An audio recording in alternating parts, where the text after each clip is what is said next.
So I wanted to make a short video about something that I just discovered, which is a really cool thing.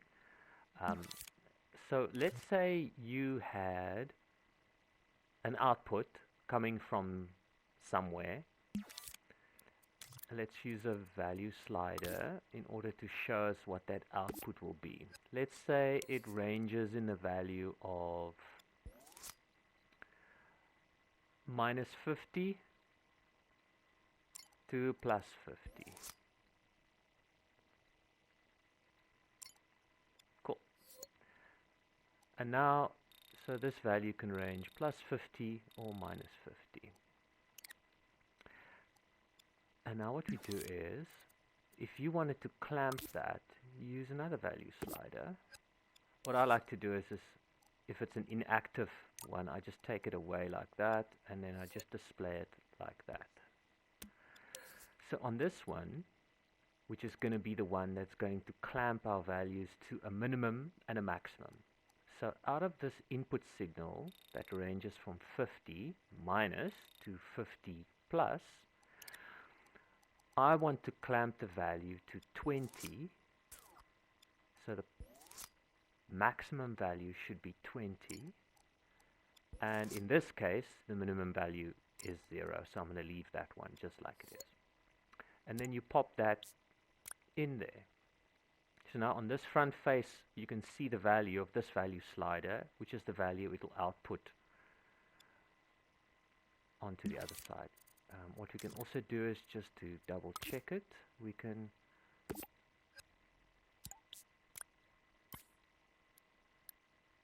put a very big number displayer up here. Let me put a decimal on just in case, so you can see what the actual value is. So now, if I go up a little bit to like 1.3, this value slider says 1.3 is between 0 and 20, so I output the same value as what I got in, which is 1.3. So it lets the value through if it's within the range. So now what happens if we go beyond the range? So let's try to go negative below 0. Just have to watch it, the value slider gets stuck at 0, so you got to like tweak it again.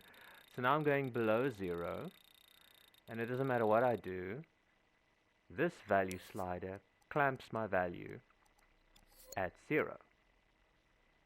So you don't need to add logic, like otherwise you'd have to do something like this, like if the value is smaller than 0, then there's complicated logic to say, okay, now it's smaller than 0, then I've got to power on a value constantly that's this value. Oh, it just becomes a nightmare.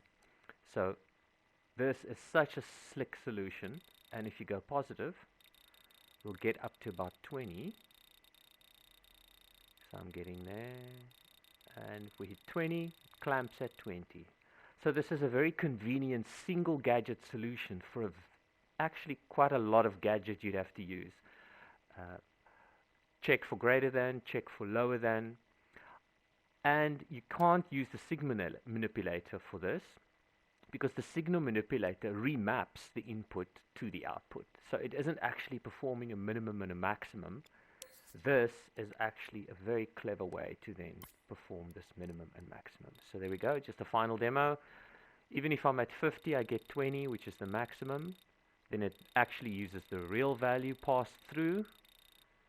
And then if you go below, it clamps that value to the minimum as well. So this is a very convenient way to do the minimum and maximum.